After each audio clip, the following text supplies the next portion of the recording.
Hey there folks, John here with Through My Lens. Today I'm coming to you with a car review video. I don't do many of those, so be nice, okay? But today I'm going to be doing a review on my 2022 BMW X3 M.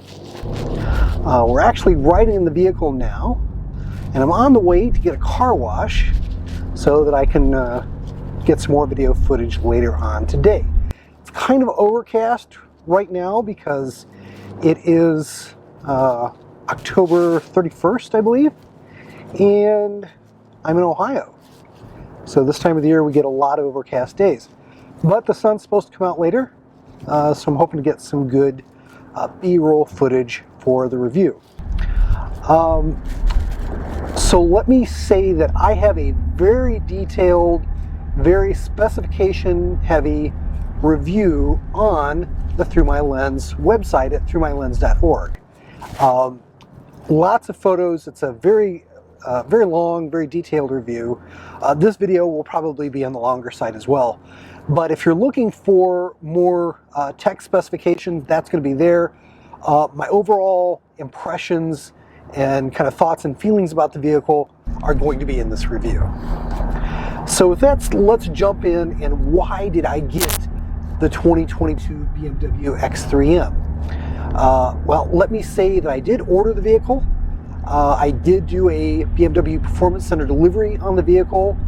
Went to Greenville, South Carolina, picked up the vehicle. You can find a video on my Performance Center delivery experience here on the Through My Lens YouTube channel, as well as some driving footage from when I drove the vehicle back from South Carolina to Ohio.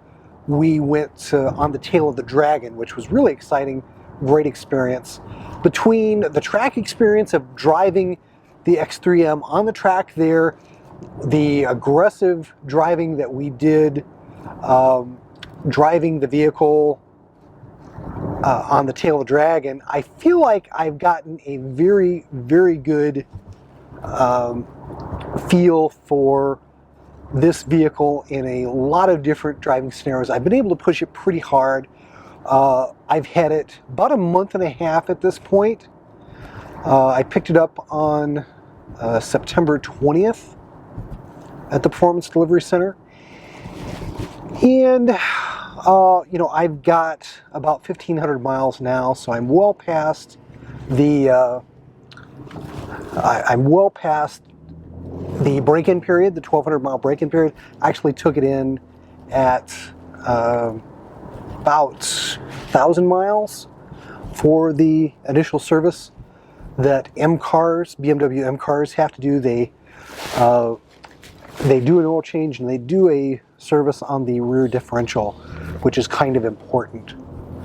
So got all that done. I've been able to drive the vehicle now to its fullest potential. Again, a lot of video reviews that you see online of cars, the reviewer has really only had a few hours with the vehicle from which to make their review conclusions, and you're going to get much more of a true ownership type experience in this review. So the reason I bought the 2022 BMW X3 M is I really wanted my cake and I wanted to eat it too. I am a longtime BMW guy, starting with the 2006 330i that I bought back in October of 2005. So, you know, I've got about 16 years of BMW ownership experience under my belt.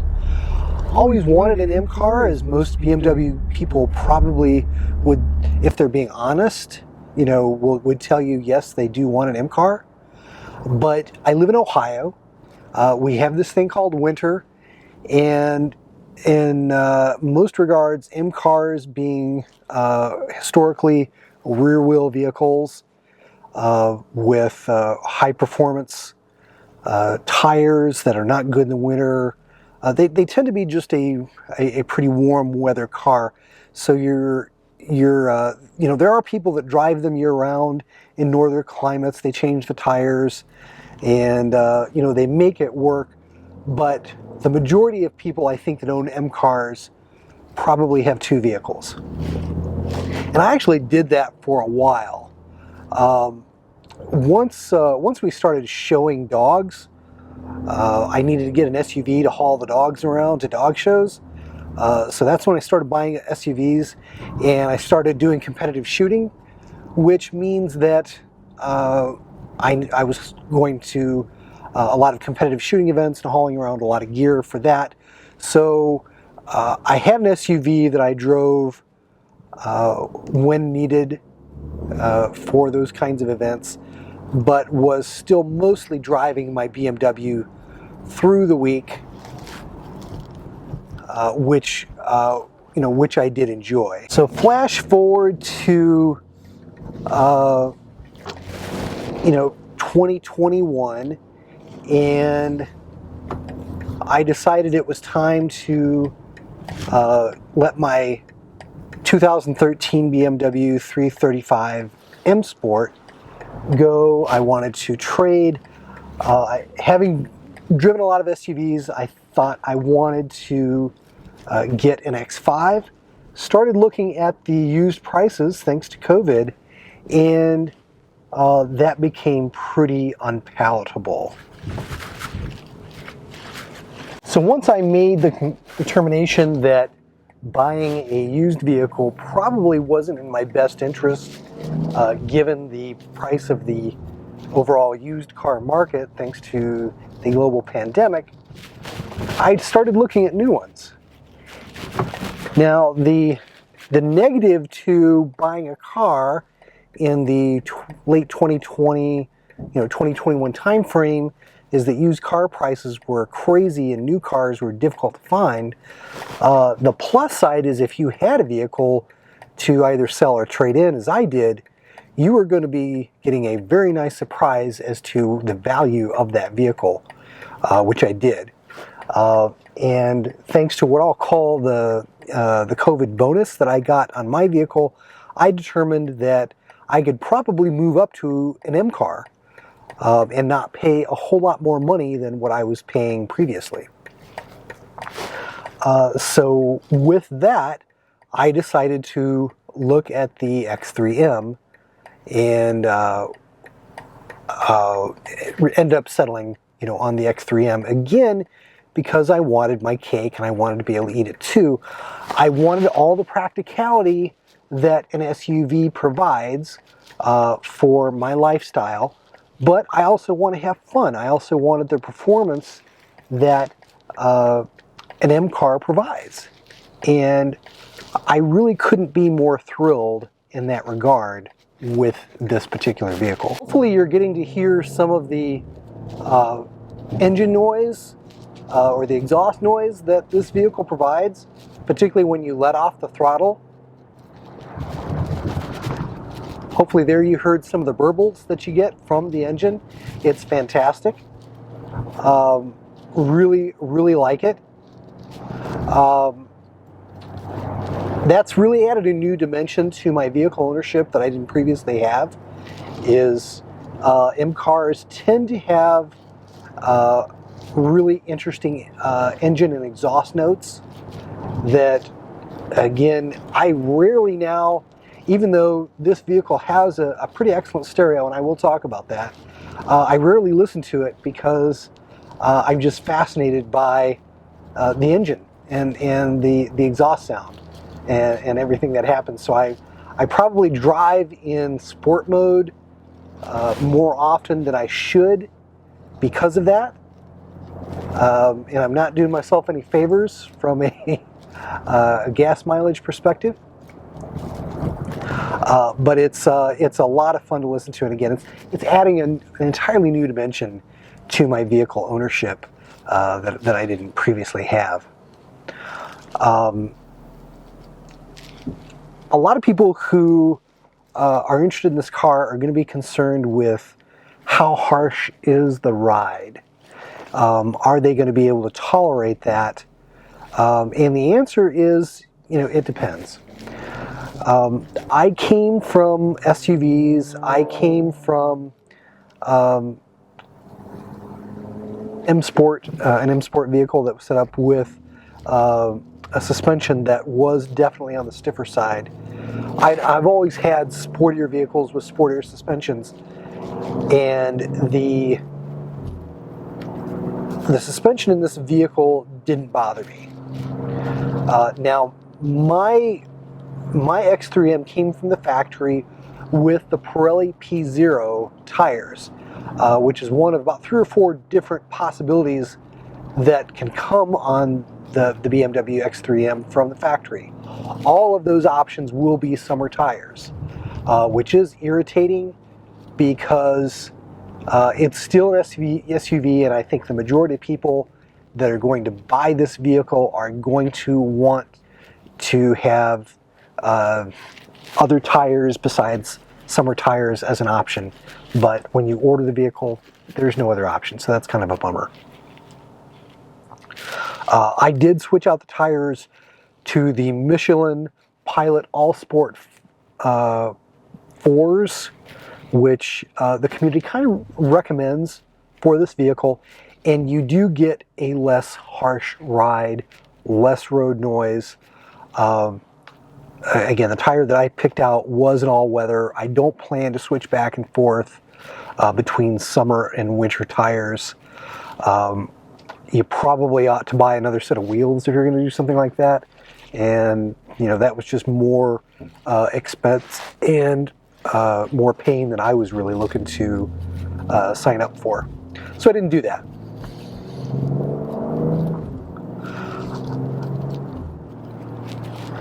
And the sun is starting to come out.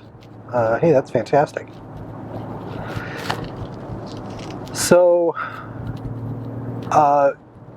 I'm not bothered. Ultimately, I think the suspension is great, particularly when you're on the highway. It rides wonderfully. A nice, it drives like you would expect an M car to drive. But particularly with those summer tires, when you're around town, if there's a lot of potholes where you live, you're going to feel them. Now, in terms of performance, this vehicle is an absolute monster. And I can't express that enough. The way the suspension is set up, the way this vehicle is engineered, it bends the laws of physics to the greatest degree. I can't explain it, but particularly when I drove it on the track and when I drove it on the tail of the Dragon, the vehicle is able to perform as you would expect an M3 would perform. How? I'm not sure. I can't explain it. You definitely, when you're pushing it hard in corners, you feel the weight. You definitely feel the weight. But that weight doesn't limit you from being able to take corners at the same speeds and in the same manner that you would with a more purposeful vehicle like an M3 or an M4. So it's really amazing in that regard. In terms of the interior cabin, I'll try to roll in some B-roll footage of the interior. I really am extraordinarily happy in that regard, both from a comfort and an aesthetic standpoint. Historically, BMW interiors have been pretty austere, and their interiors really aren't going to wow you in terms of how they look. Very functional. But this vehicle, probably for the first time, really does impress me. It's just gorgeous. I got the carbon fiber trim package, which looks fantastic. I'm so happy that I got the carbon fiber on the interior. It looks gorgeous, and it's pretty functional in the sense that it's not going to show wear and tear. My previous 2013 335i had kind of a brushed aluminum throughout the vehicle that did pick up scratches fairly easy, which was kind of a bummer. But that's not the case with this vehicle. This screen that's here is another just fantastic element of the interior, which is so impressive. It's huge. It's up about 2 inches from the previous version.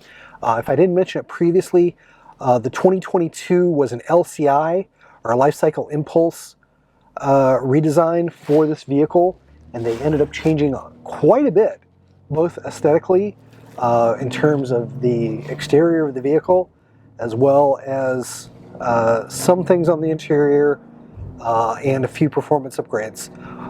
One of the big things that they did for the LCI, which really made me happy, was they made available Marina Bay Blue as an exterior color, which was not available previously. And I really love the Marina Bay Blue color on the exterior. Made all the difference in the world to me. I didn't like really many of the other colors that BMW had available for this vehicle prior to the availability of Marina Bay Blue. So I was going to have to get either probably white or black. But again, super happy with Marina Bay Blue. My previous BMW was Estoril Blue, which I think is hands down the most gorgeous blue that BMW offers. And Marina Bay Blue is pretty close to Estoril Blue. It's just a bit darker than Estoril Blue. If there's one thing I don't like about it, and this is a nitpick, is that in certain light, Marina Bay Blue can color shift to purple. But doesn't. It's definitely a minority of the time that you would see that, and it's not hateful. Beyond that, I really don't have too many negatives or complaints about the vehicle, other than perhaps you do have to use premium fuel, and thanks to our Uncle Joe, gas prices are through the roof right now, so that's unfortunate, but it comes with the territory. I'm so pleased with the performance of the vehicle that I'm willing to overlook the additional cost of premium fuel. And the fact that I was able to go from 2 different vehicles, an SUV to use kind of on the weekends for the fun stuff that I do, and the car that I drove Monday through Friday to the office, the fact that I was able to combine those into one vehicle, eliminated an insurance payment. Again, very expensive vehicle. My wife thought I was crazy to pay roughly $76,000 for this vehicle, but I'm actually not coming out of pocket any more than I was previously. So I think it's a win-win. In terms of modifications, I don't think I'll be doing many to this vehicle. I did one minor modification, and that's that I added the M LED kind of mud lights to the vehicle. That's a BMW OEM offering. That cost me not much over $100. It was like $120 some installed. When I did my 1,200 mile service, they just went ahead and did that at the same time, and I think it's really cool. I like it a lot, and would highly recommend that. But for now, don't plan on doing anything to the engine. Don't plan on doing anything to the appearance of the vehicle.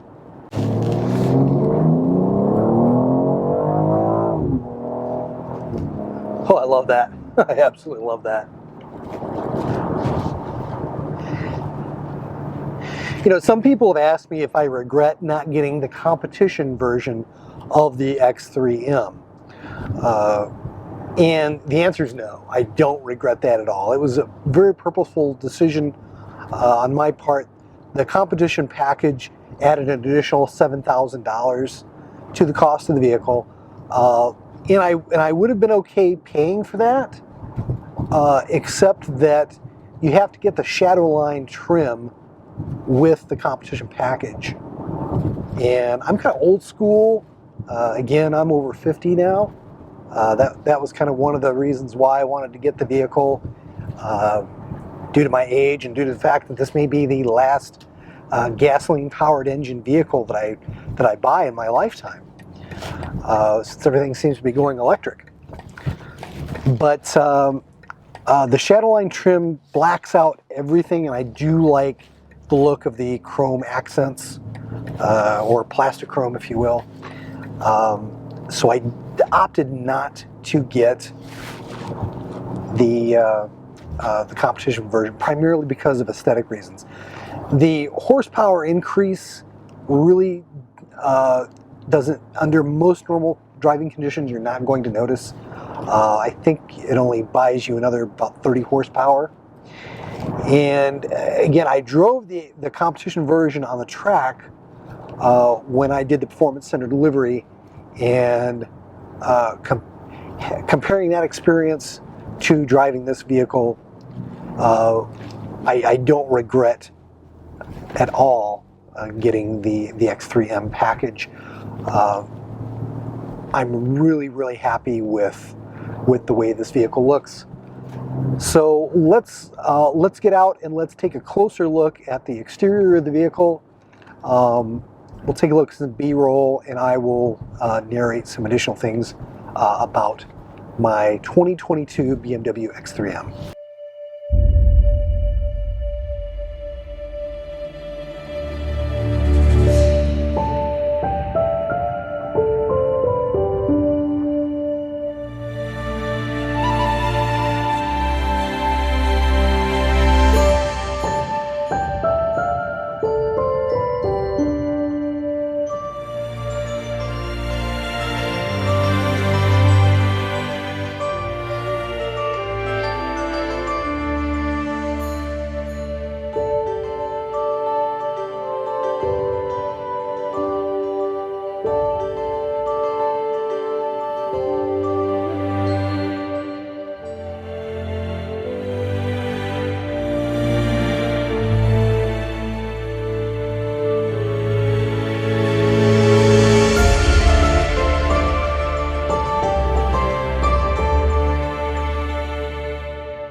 you've enjoyed this production from the Through My Lens YouTube channel.